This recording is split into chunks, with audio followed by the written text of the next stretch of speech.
Благодари. Люби всегда Иисуса, за все благодари.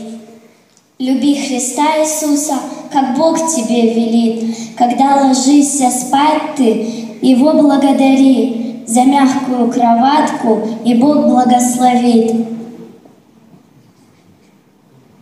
Аминь. Искупление. Святая струится, невинная кровь по крепкому древу креста. За сильную к людям любовь распяли Иисуса Христа.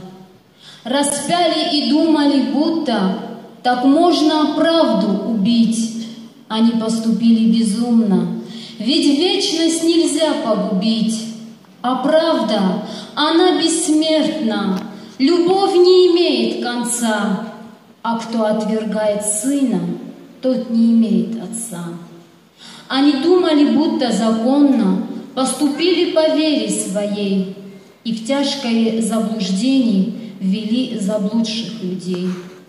А Он, великий учитель, пастырь скорбящих сердец, мучениями, жаждой томимый, прощал заблудших овец.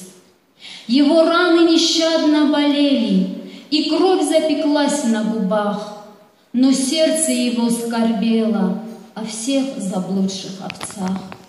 Воины жребий бросали, делили одежды его.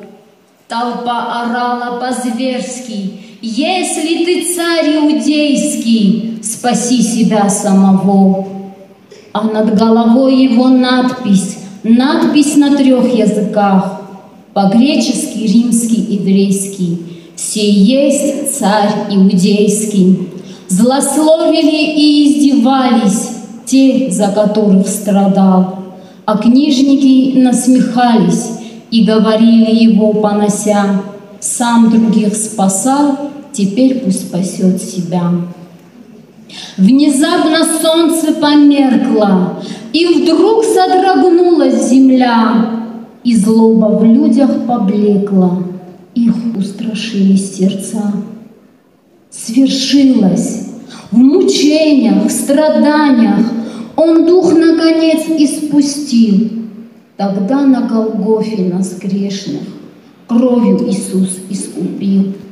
Очнитесь же, люди, сегодня, очнитесь, откройте сердца, пустите, пока не поздно, Спасителя мира Христа. Ведь кровь Иисуса святая за нас пролилась не зря. Отец отдал в жертву Сына, чтобы мы спаслись от греха. Очнитесь же, люди, сегодня, очнитесь, откройте сердца, омойтесь, пока не поздно, спасительной кровью Христа. Аминь. Аминь.